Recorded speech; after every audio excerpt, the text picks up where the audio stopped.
Welcome back to Coast Vue. I'm so thrilled, and I say thrilled because it's really the wrong word to use, to be quite honest with you, because it's somber. Anytime I visit with my friend, Laurie Jackson, who's an independent missionary in Ukraine, but I am thrilled to have her back on Coast Vue so we can talk to her, see how she's doing, get an update from her. But without any further ado, welcome back to Coast Vue, Laurie. Thank you. Thank you for having me back. Thank you for not. As I was mentioning to you, I have a flag. I have an American flag and a Ukrainian flag that I fly at my house. And when the weather's good, it stays out all the time. And I posted a picture on Facebook yesterday of it. And one of my friends from California sent me a picture of the Ukrainian flag that she's flying. Oh, so wow. I think that people generally want to show the colors of Ukraine, want to show their support. And I, for one, as I mentioned to you off the air, I'm glad you're beginning to see a change in the tone of the U.S. government. I thought it was a big mistake in the early days to say everything they're not going to do. I mean, and then to communicate everything that they are doing. There should have been a lot of mystery in what they were doing, but we're not going to reflect on that. That was then. This is now. And let's remind people who have not heard us talk before about this effort that you and your colleagues have put together to help Ukrainians in so many different ways. So why don't you kind of give them a kind of an overview of your effort? Mm-hmm. So on February 24th, when Russia attacked many cities in Ukraine at the same time, we were living in Kyiv, and we started heading west towards safety, and ended up in the West, and spent the night here, and woke up the next morning and decided that we wanted to stay, decided that we wanted to do something, and had lots of friends and family members calling and asking about a safe place to be. We talked to the owners at the hotel we're at and said, is there any way we could rent the whole hotel? And they gave us this opportunity, and we did. And then we were like, oh, we need to get supply in and people out. How can we do that? We need bigger vehicles. So we started raising funds and finding friends to help us purchase these vehicles. We now have 5 vans on the road that go take supplies in and bring people who are wanting to evacuate out. Mm-hmm. It's an amazing process. I have the opportunity to be in the friend group with you, so I'm able to follow on a pretty regular basis what's happening there. The last time we were on the show together, you brought 2 of your friends in, Sasha and Andre. How are they doing today? Sasha's out making deliveries right now, and Andre was actually drafted after we spoke. So the drafting office came by, and there were about 6 of our guys who had to go to the office, and 4 of them ended up going into the military and are now fighting in the front lines. Mm-hmm. Oh, it's heartbreaking that had to be. And in Andre's case, we had a good conversation about the fact that his wife and kids went to Croatia, where my wife's family is from, and I know they're safe there.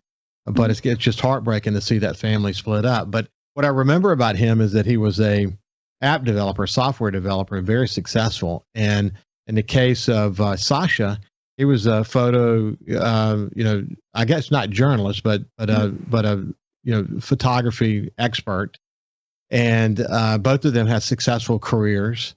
And now here is Sasha out driving trucks to Lord knows where, and with supplies that are needed both by families and by the average Ukrainian, and by what you guys refer to as the defenders. Mm-hmm.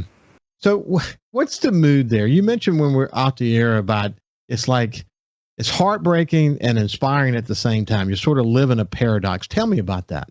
Mm-hmm. I think all of us right now just live in these extremes all the time. We are fearful for what's happening in our country. The number of people we know who are fighting increases daily. And even as evacuations are happening and people are getting out of some cities, other cities are being attacked. And so just like this dichotomy of all these different people in all these different places, and just constant fear of what's next, who's next.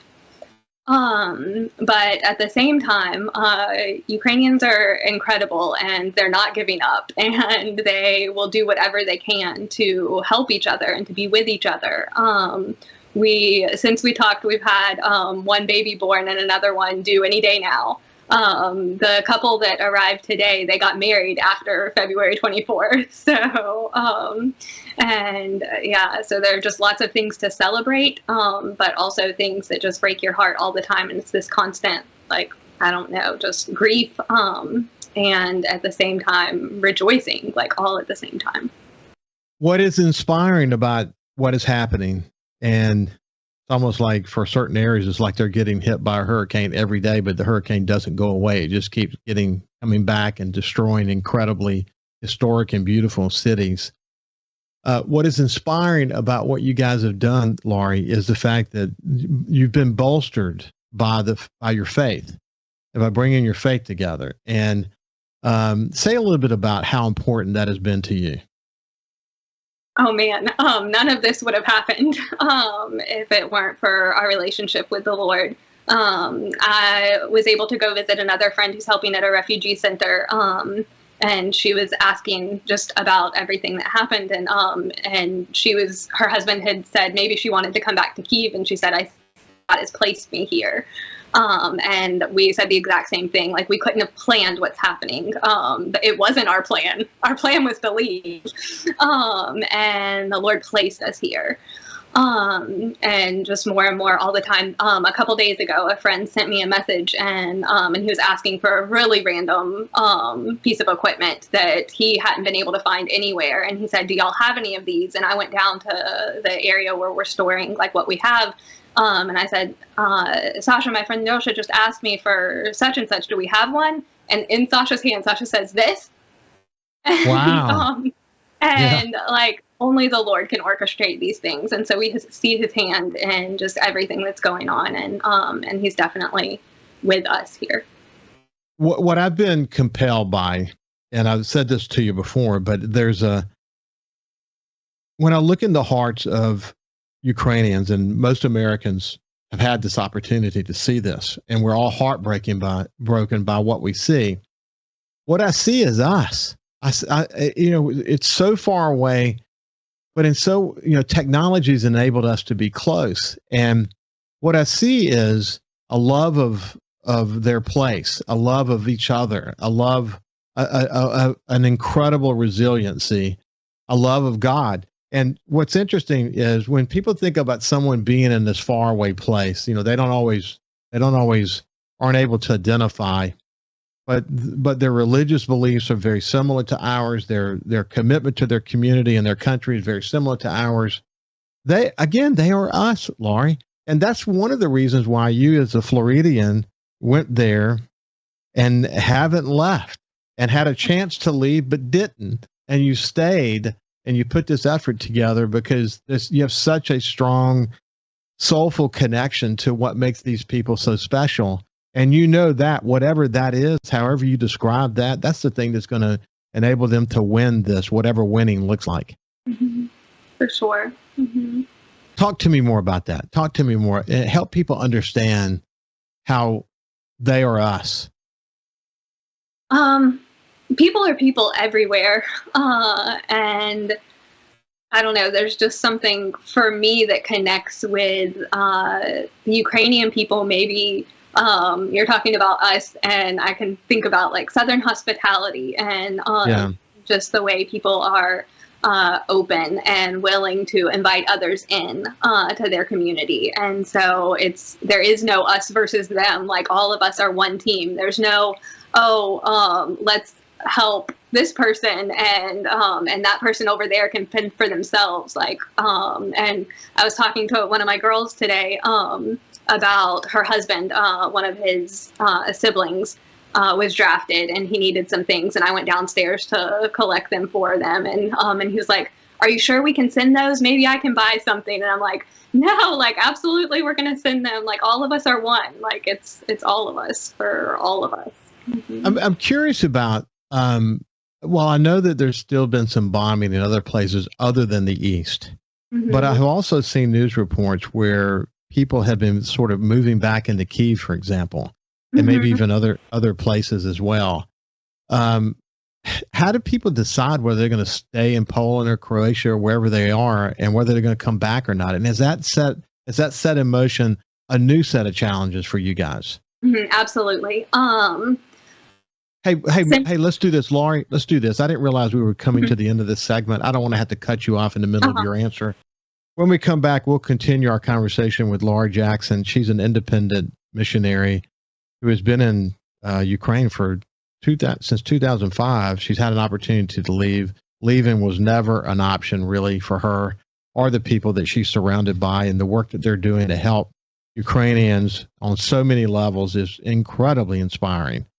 And we'll talk more about that when we get back on the other side, when we continue our conversation with Laurie. See you after this break. Welcome back to Coast Vue. I have my friend Laurie Jackson coming to us from Ukraine. And when we went to break, I was asking about people. For the longest time, people were exiting the country, and as a result of some of the strategic changes, I say strategic changes because we know that there is a focus to the east, but we still see bombs and just indiscriminately falling in other places as well. But still, you have people coming back into towns like Kyiv, for example. But really, it's a new sort of influx of people back. And I asked you if it's created a new set of challenges, and you were about to answer, and I didn't want you to have to cut your answer off, so you can pick it up from there. Yeah, definitely. We have noticed that there are people coming out, and there are now people coming in. And so actually a couple of guys who are here with us have already returned to Kyiv and have been there for maybe a week and a half. And then also from across the border, like other people coming in. And there are refugee centers who are seeing now, like for internally displaced people, so here within Ukraine, who are now having an influx of people because they can't sustain life across the border. And so they're coming back in and need places to be here within Ukraine again. And the same true of Kyiv. And yes, right now, like most of the fighting is happening in the east, but you're still seeing missile attacks, air raids in other cities as well. And for sure, we don't think this is over or that it will be anytime soon. Mm-hmm. So you guys using your vans to help transport people back to their homes even, or is it mostly supplies driven these days? Recently, it's mostly been supplies. We haven't really transported anyone back to their homes except these two guys that I told you about that have left us. They went back in our vans, but for the most part, our vans have been taking supplies in, and there have been less people coming out. We have had some families come through recently, but less and less. Mm-hmm. Well, the horror stories we're hearing out of some towns to the east. Do you know missionaries that work in those areas where genocide has taken place?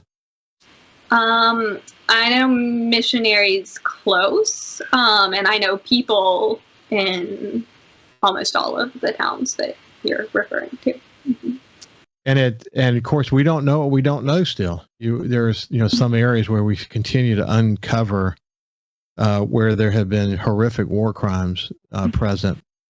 Man, the sooner we get this one behind us, the better. When people reflect about about NATO and the U.S. in particular these days, mm-hmm. What's the mood? Is the mood good, or is there still this strong urging to do more faster?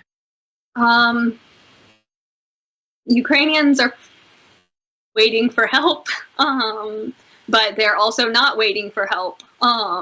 They are ready to do what needs to be done on their end, and kind of not really trying to pay too much attention to what's happening not on their end.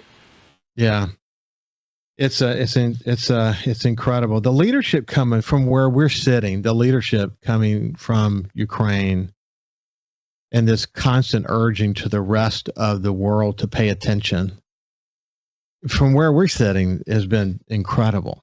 I encourage everyone to look up President Zelensky's speech on Easter Sunday. There are English subtitles in a lot of places on it, and I encourage you to listen. I have, and it is incredible, really incredible. And I pray that he is able to stay alive and the people around him are able to stay alive. In some ways, it's kind of a miracle that he's Absolutely. still alive, Mm-hmm. given the effort that was underway early, especially early, to take him out. But you know, leadership comes in so many different forms. We talk about that here on this show all the time about community leadership, but that's true there too. That leadership happens on the micro volunteer level. It happens in the city level, in the regional level, and the country level. You've seen unbelievable leadership just come out of the woodwork. It's unbelievable, isn't it?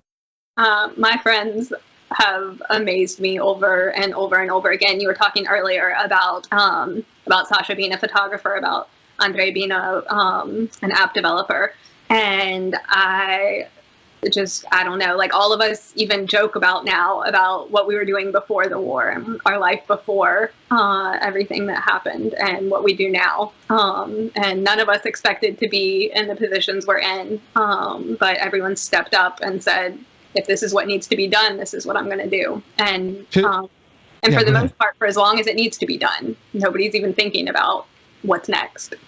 To the extent that normal was normal, whatever normal is, it was a hustle bustle life. You were trying to figure out ways to help people and kids, and you were surrounded by people who believed that, and you let your faith drive you, and you're part of a bustling city that had life, and it felt so special. And then and just literally a 24-hour period, everything was turned upside down. Listen, we're going to stay in touch, Laurie. Thank you for enabling me to touch base with you. And I'll continue to tell people how they can help when we post the video. But God bless you, my friend. Thank you for having me again. Thank you for not you forgetting. bet. Y'all have a safe weekend, and we'll see you on Monday. See you later.